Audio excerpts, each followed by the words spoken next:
Global skill development mission में आपका स्वागत है। पिछले सेशन में हमने देखा प्रैक्टिकली PHP किस प्रकार सर्वर साइट पे प्रयोग की जाती है, उसे पहले इंटरप्रेट किया जाता है और फाइनली जो आउटपुट रहता है वह क्लाइंट साइड पे HTML फॉर्मेट में भेज दिया जाता है। लेकिन इस सेशन में हम बात करने वाले हैं PHP और बाकी जो वेब टेक्नोलॉजीज में है उनमें क्या रिलेशन है। तो आइए देखते हैं। सबसे पहला हमारे पास HTML है। एग्जैक्टली HTML जो हमारे पास लैंग्वेज है वह आप जो कंटेंट वेब पेज पे शो करना चाहते हैं, जैसे image, audio, video, text, picture इत्यादि को आप HTML से किसी वेब पेज पे शो कर सकते हैं। जैसे कि हमारे यहाँ पे एक इमेज दिखाई गई है, यहाँ बीच में दिए गए एक वेब पेज के प्रीव्यू पे, जहाँ पे लिखा हुआ है अंग्रेजी सीखें और इत्यादि। तो ये सब जो कंटेंट है ये HTML को शो करना होता है। अगर आप HTML के बारे में अधिक जानना चाहते हैं तो आप स्मार्टो सीरीज को प्रयोग कर सकते हैं। इसी तरह से CSS का कार्य है जो HTML ने कंटेंट दिखाना है उसकी पोजीशनिंग और फॉर्मेट से रिलेटेड है। अब मान लीजिए आप यहाँ पे वंडर इंग्लिश लिखा हुआ है, तो आप इसको कहाँ रिप्रेजेंट करना चाहते हैं, आप लेफ्ट में, राइट में, या आप इसे सेंटर में रिप्रेजेंट करना चाहते हैं, और फिर आप इसको फॉर्मेट भी सेंड कर सकते हैं। इन सब चीज़ों को आप CSS के साथ आसानी से कर सकते हैं। PHP थर्ड सेगमेंट है और एक इम्पॉर्टेंट सेगमेंट है। अगर आपकी वेबसाइट डायनेमिकली बनी हुई है, डेटाबेस ड्रिवन है, जहाँ पे डेटा उपयोग किया जाता है, तो ऐसे केस में PHP बहुत ही इंपॉर्टेंट हो जाती है।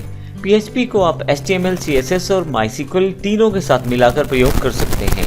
अब इसका अर्थ ये हुआ कि अगर आप PHP का प्रयोग करते हैं और डेटा कहीं किसी डेटाबेस से उठाना है, तो PHP का कार्य रहता है उस डेटा को उठाना बैकएंड से और फ्रंट एंड यानी कि क्लाइंट के कंप्यूटर तक लेकर आना। अब एग्जांपल में जैसे मान लीजिए YouTube में अगर आप कोई वीडियो सर्च करें तो रिजल्ट में आपके पास हज़ारों या लाखों वीडियोस के रिजल्ट्स आ जाएंगे। ये सभी वीडियोस पहले से लोडेड हैं और किसी न किसी डेटाबेस में इनको स्टोर किया गया है। जैसे ही आप वीडियो का नाम डालते हैं तो ये काम PHP का रहता है कि बैकएंड पे जाए, वहाँ से जो आपने वर्ड डाला है उससे मिलते जुलते वीडियोस को उठाए और आपके पास उनके रिजल्ट्स को शो करे।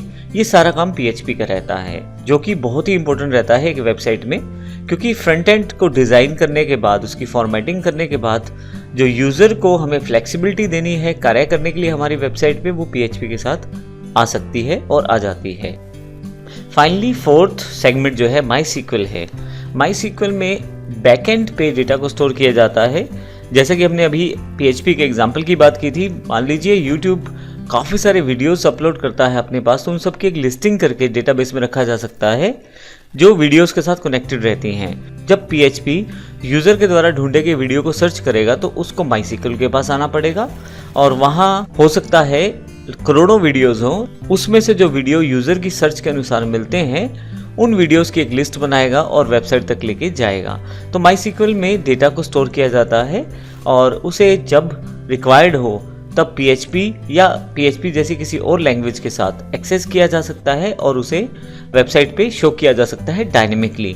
जैसे एग्जांपल एक और मैं यहाँ पे दे देता हूँ। अगर आप Amazon या Flipkart वेबसाइट पर जाएं और आप लैपटॉप देखना चाहते हैं 15,000 से लेकर 50,000 के बीच में अलग अलग कॉन्फ़िगरेशन के, तो ऐसे केस में यहाँ पे PHP का काम यूज़र से इनपुट लेना है और फिर MySQL के पास जाकर ये तय करना है कि जो लैपटॉप के रेट उठाए जाएं वह 15 से 50,000 के बीच हों। तो इस तरह से मैंने एक छोटा सा प्रीव्यू एग्जांपल दिया है जिसमें PHP और बाकी जो टेक्नोलॉजीज जो साथ मिलकर काम करती हैं उनमें क्या फ़र्क है, कैसे ये सब इकट्ठे मिलकर काम करती हैं और क्या क्या इनका रोल रहता है वेबसाइट में, उन सब की जानकारी हमने यहाँ पे ली है।